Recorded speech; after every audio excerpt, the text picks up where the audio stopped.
Hello students, welcome to all about civil. Concrete technology में हमने first unit start की थी, इंट्रोडक्शन।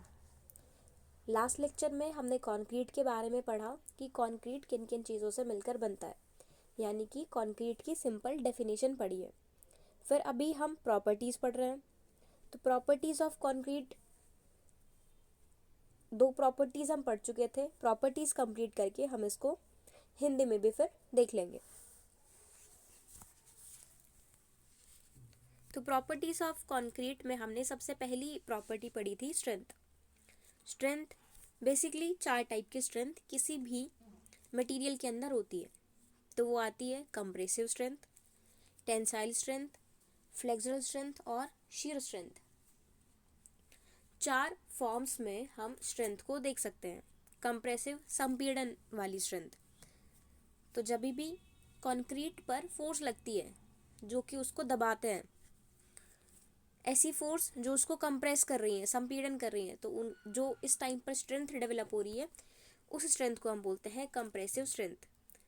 तो ये अलग अलग मेथड से टेस्ट की जाती है, चाहे वो क्यूब बना लो या फिर सिलेंडर बना लो। इससे कंक्रीट की कितनी कंप्रेसिव स्ट्रेंथ है ये हम चेक करते हैं। इसके बाद नेक्स्ट हमने पढ़ा था टेंसाइल स्ट्रेंथ।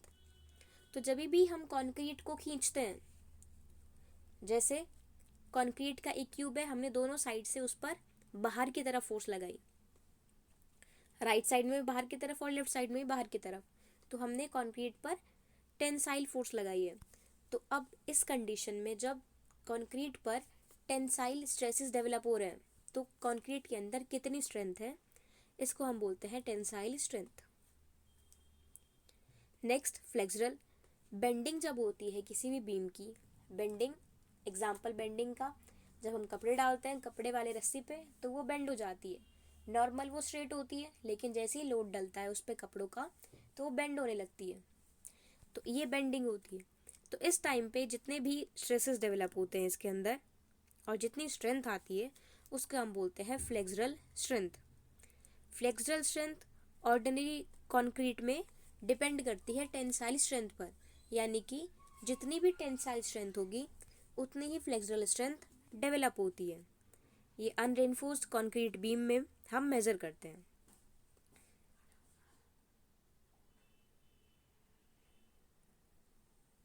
नेक्स्ट है हमारे पास शियर। शियर से हमें पता चलता है कि किसी भी शॉर्ट कॉलम के अंदर कितनी कंप्रेसिव स्ट्रेंथ है। अगर कंप्रेसिव स्ट्रेंथ कम हुई, ज़्यादा कंप्रेशन झेलने लायक कंक्रीट नहीं हुआ, तो ये शियर से फेल हो जाते हैं।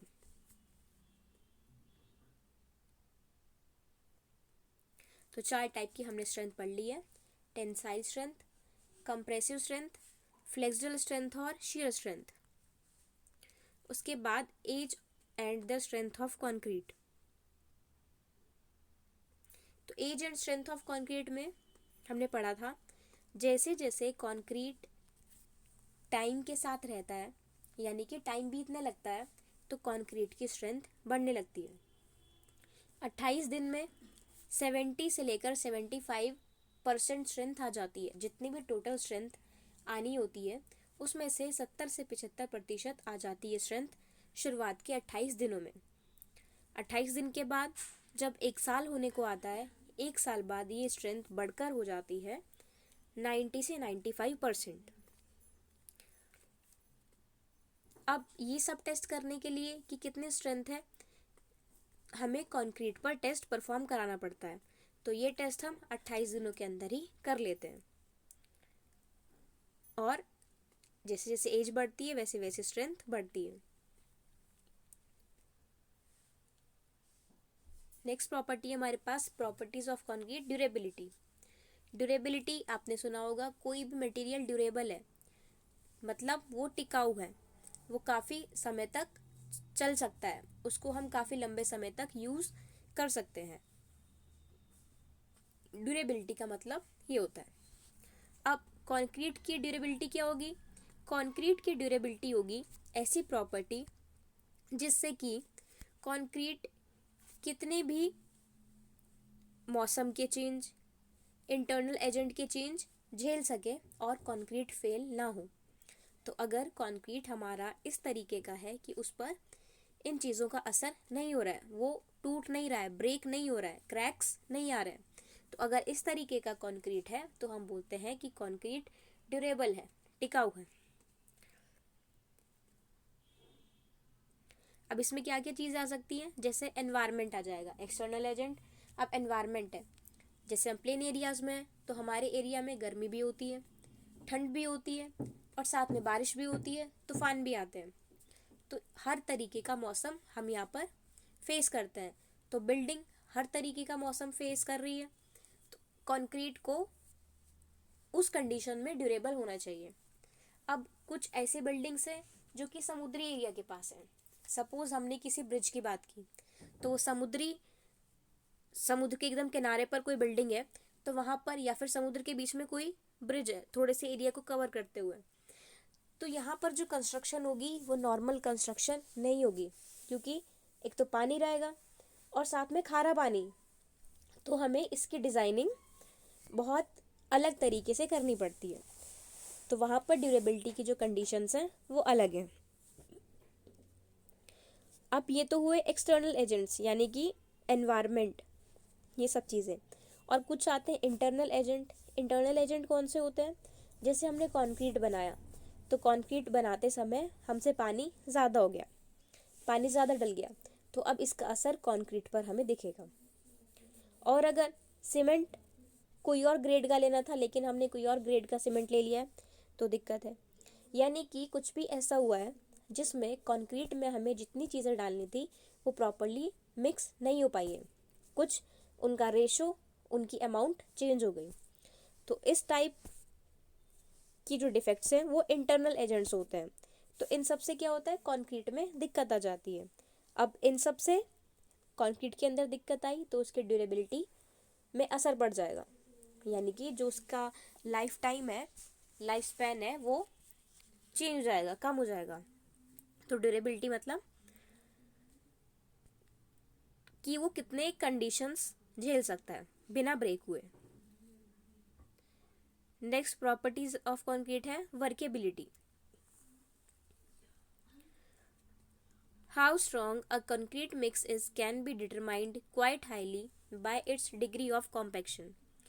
कितना कंक्रीट स्ट्रॉन्ग है और कितनी क्वालिटी है उसकी, वो हमें उसकी डिग्री ऑफ कॉम्पैक्शन से पता चलता है।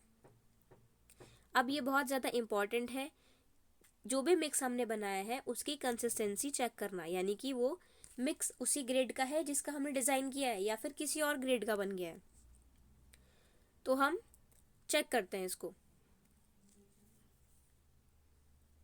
अब जो भी ऐसे कंक्रीट होते हैं जो कि पास हो जाते हैं टेस्ट से, उन कंक्रीट को हम बोलते हैं वर्केबल मिक्सर्स।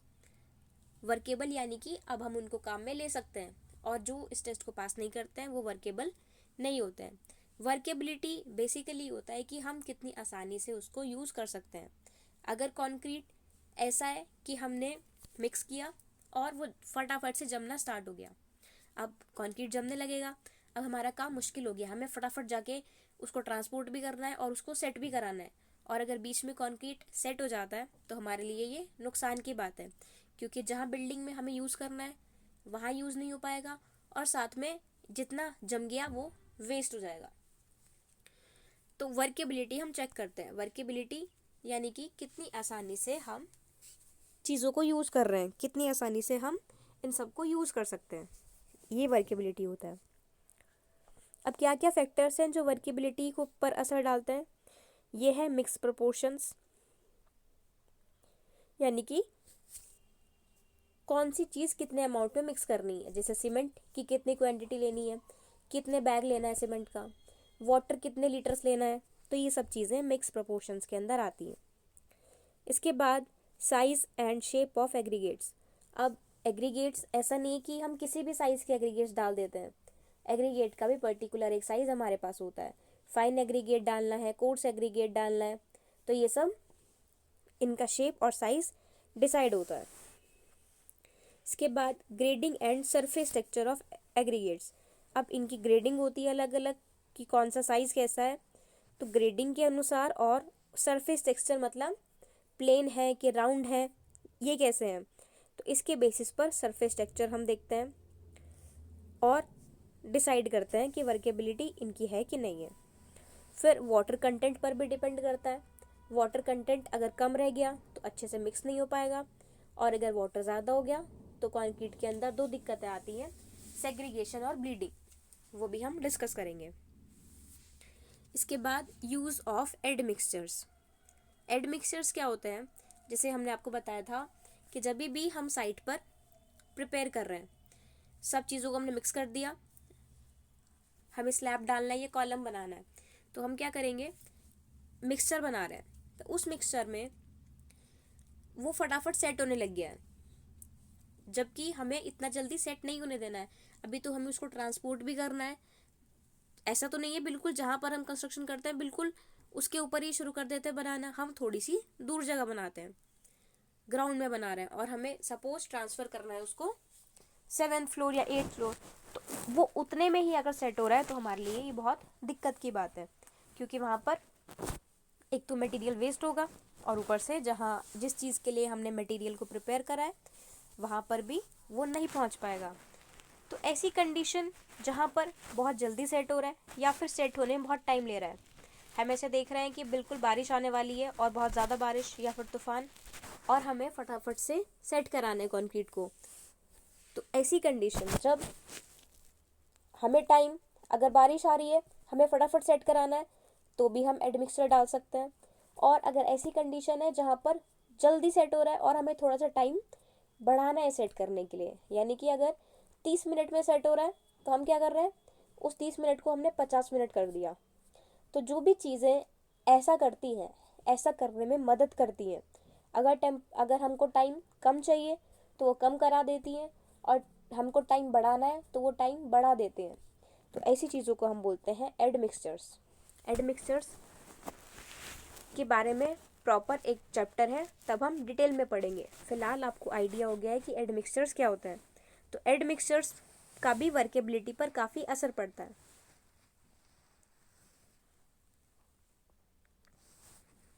साथ में सप्लीमेंट्री मटेरियल्स, काफ़ी ऐसे मटेरियल्स होते हैं जो एज ए सप्लीमेंट हम डालते हैं, तो उन सब का भी वर्केबिलिटी पर असर पड़ता है।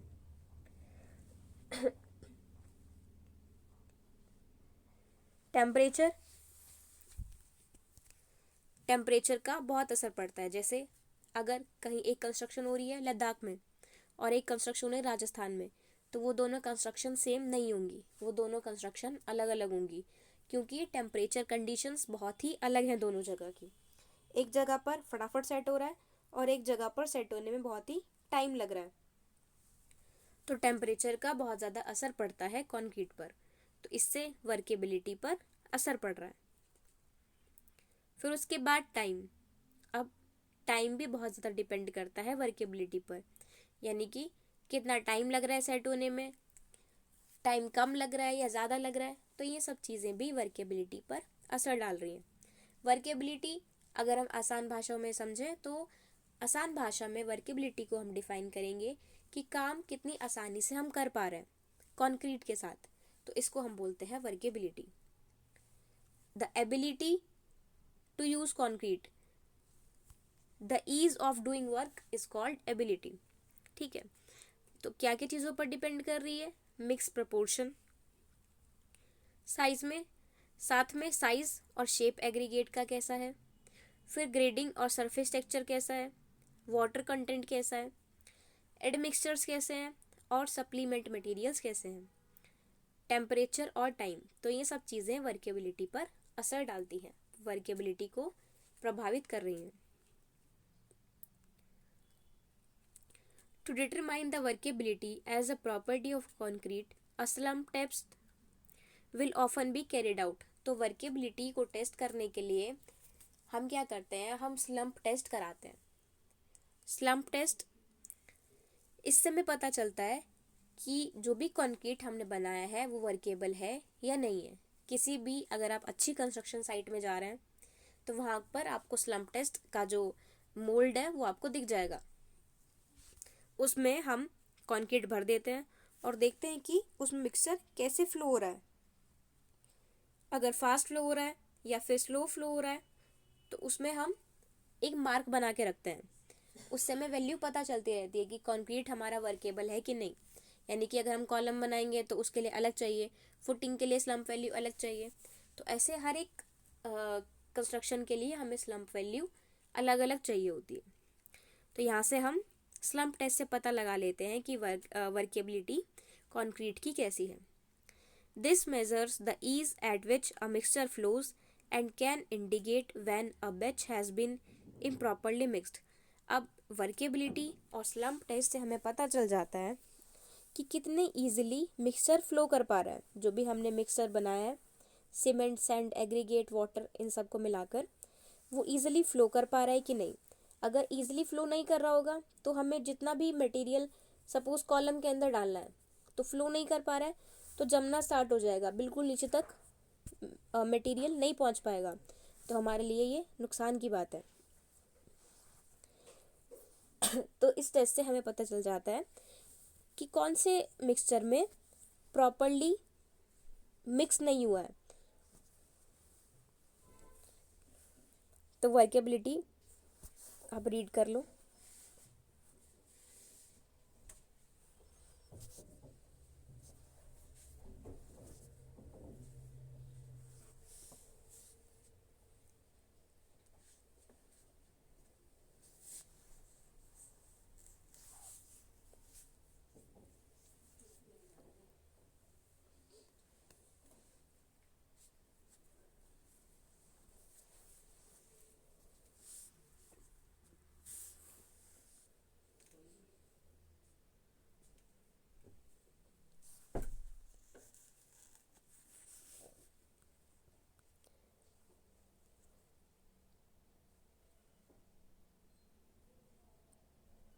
इसके बाद नेक्स्ट प्रॉपर्टी हमारे पास elastic property. The elastic property of concrete will very with the richness of the mix used, the age of the concrete and the intensity of the stress। अब इलास्टिक प्रॉपर्टी भी होती है concrete के अंदर, लेकिन ये किस पर डिपेंड करती है? ये डिपेंड करती है कि हमारा मिक्स कैसा है, यानी कि रिचर मिक्स है या नहीं, या फिर लीन मिक्स है। मिक्स अभी फ़िलहाल आप इतना समझो कि इलास्टिक प्रॉपर्टी डिपेंड करती है मिक्स पर। जब हम मिक्स यूनिट पढ़ेंगे तो उसके अंदर आपको नॉमिनल मिक्स, डिज़ाइन मिक्स, जब ये सब पढ़ेंगे तो आपको ये कॉन्सेप्ट भी क्लियर हो जाएगा। इसके बाद नेक्स्ट प्रॉपर्टी है इम्परमिएबिलिटी। अब इम्परमिएबिलिटी, हम परमिएबल और इम्परमिएबल पढ़ चुके हैं पहले। परमिएबल क्या होता है? जो कि अपने अंदर से मटेरियल को पास होने देता है। जैसे हमने एग्जांपल दिया था चाय का। जब हम चाय छानते हैं तो जो छलनी है, चाय उससे पास हो गई तो चाय के लिए ये परमिएबल है। लेकिन जो चाय की पत्ती है वो छलनी के ऊपर रह गई, तो छलनी के ऊपर जो चीज़ रही वो इम्परमिएबल है चाय की पत्ती के लिए। यानी कि जिसको पास होने दे रहे हैं वो परमिएबल है उसके लिए, और जो अपने अंदर से पास नहीं होने दे रहे हैं उसको बोलते हैं हम इम्परमिएबल। जैसे हमने सुना है कंडक्टर और इंसुलेटर। कंडक्टर जो इलेक्ट्रिसिटी को पास करा रहे हैं और जो नहीं पास करा रहे हैं वो इंसुलेटर। तो जो अपने अंदर से लिक्विड को पास करा दे रहे हैं वो परमिएबल, और जो अपने अंदर से पास नहीं होने दे रहे हैं वो इम्परमिएबल। तो प्रॉपर्टी है हमारे पास impermeability।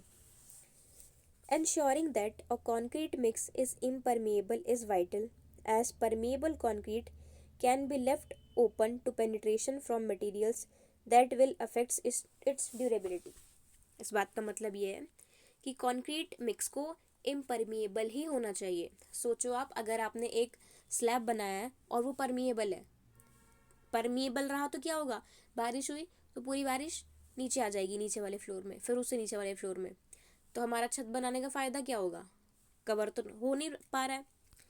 तो जब भी हम कंस्ट्रक्शन कर रहे हैं तो इम्परमिएबिलिटी ऐसी प्रॉपर्टी है जो कि वाइटल है। वाइटल मतलब ज़रूरी है, इम्परमिएबल ही होना चाहिए। क्योंकि अगर पेंट्रेशन होने लग गया मटेरियल के अंदर से तो उसकी कौन सी प्रॉपर्टी इफेक्ट होगी? अभी हमने जस्ट पढ़ा था ड्यूरेबिलिटी, यानी कि जो उसकी टिकाऊ है वो टिकाऊपन खत्म हो जाएगा।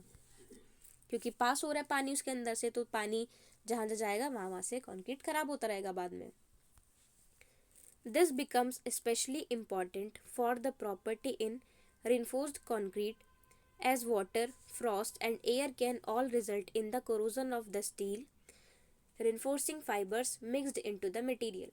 अब जैसे आपने लिंटर जब डलता होगा तो हम स्लैब बोलते हैं उसको कंस्ट्रक्शन में, कि जब हम स्लैब बना रहे हैं तो स्लैब के अंदर सरिया भी हम डालते हैं। तो अगर ऐसा होगा कि कंक्रीट परमिएबल है, यानी कि वो पानी को अपने अंदर से पास होने दे रहा है, चलो मान लिया हमने, वैसे नहीं होने दे रहा है लेकिन हमने मान लिया कि कंक्रीट के अंदर से पानी पास हो रहा है, तो अब जितने भी सरिये होंगे इसके अंदर, स्लैब के अंदर, अब आपको पता है रस्टिंग होती है, जंक लग जाता है, तो जंक लगने से पूरा जितनी भी सरिये होते हैं, लोहे की चीज़ें, वो ख़राब हो जाती हैं। तो जब पानी जाएगा इन सरियों के अंदर और एयर भी जाएगी, जब परमिएबल है तो पानी, हवा, सब, रोशनी, धूप सब लगेंगे, तो जब ये सब कांटेक्ट में आएंगे तो जितनी भी बार्स हैं तो उन सब के अंदर कोरोजन हो जाएगा, जंक लग जाएगा, और जंक लगेगा तो ये स्लैब खराब हो जाएगा। Water, frost and air can all result in the corrosion of the steel, इन सब के अंदर कोरोजन हो जाएगा। As the steel expands with the corrosion, अब जब कोरोजन होता है तो उससे स्टील एक्सपेंड होती है, तो इससे क्या होगा, कंक्रीट क्रैक हो जाएगा और डैमेज हो जाएगा। जब बार्स खराब हो रही है, सरिये खराब हो रहे हैं और सरिये से पूरा पूरा स्लैब खराब हो गया, पूरी छत खराब हो गई, तो परमिएबल हमारे लिए बहुत ज़्यादा नुकसान वाला है, इसलिए इम्परमिएबिलिटी कंक्रीट की ज़रूरी है। अ concrete floor which has become cracked and damaged from within will eventually become structurally unsound, potentially causing safety issues and definitely leading the floor to require being placed. अब अगर ऐसा हो रहा है कि फ्लोर के जो भी फ्लोर है वो क्रैक हो गया है, वो टूट गया है, तो इससे स्ट्रक्चर हमारा ख़राब हो गया है। अब जब जब ऐसे घर आपने देखे होंगे, सुना होगा ना, बारिश में ये घर गिर गया, या फिर नॉर्मली इतना पुराना हो गया था कि वो घर गिर गया। क्यों? क्योंकि वो स्ट्रक्चर परमेबल हो जाता है, पानी टपक रहा है, सारे सरियों में पानी चला गया, सरियों से कंक्रीट भी, सरिये फैले तो कंक्रीट भी वहाँ से खराब होने लग गया, तो ऐसे में घर गिर जाते हैं। तो अब इससे सेफ्टी इशू आ जाते हैं, तो जब सेफ्टी इशू आ जाएंगे तो हमें वो स्लैब को बदलवाना पड़ेगा, हमें पूरे घर को दोबारा से बनवाना पड़ेगा, या फिर उसका चेंज कराना पड़ेगा उसमें जो चीज़ें खराब हैं। In order to save yourself time and money that would have been wasted on an imperfect concrete mix, अब जब भी ऐसा होता है तो हमें चेंज करा लेना चाहिए। ठीक है, तो यहाँ से हमें प्रॉपर्टीज ऑफ कंक्रीट इम्परमिएबिलिटी भी क्लियर है।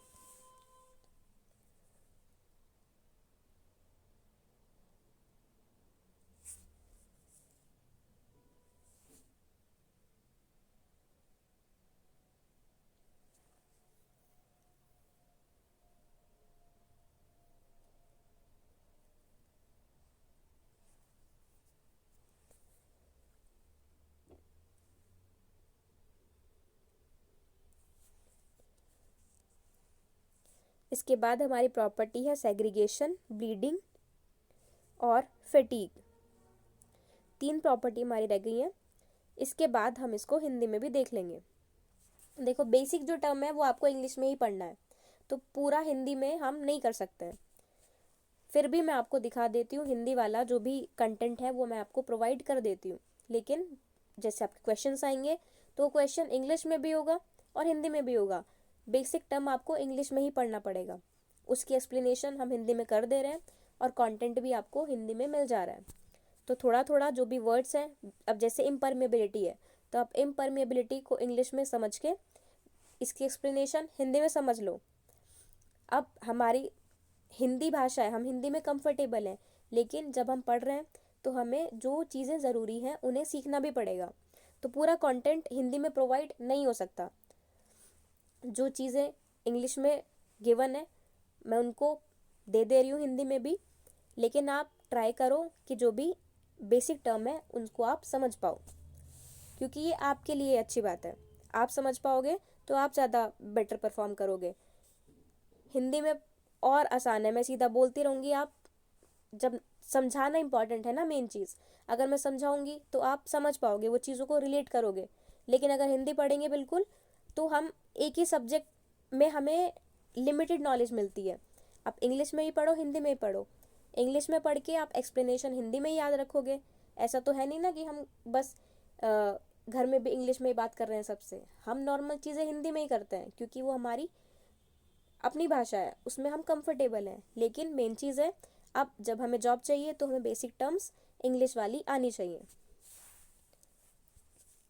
तो नेक्स्ट प्रॉपर्टीज़ हम नेक्स्ट लेक्चर में कवर करेंगे और साथ में इनको हम हिंदी में भी देख लेंगे। Thank you.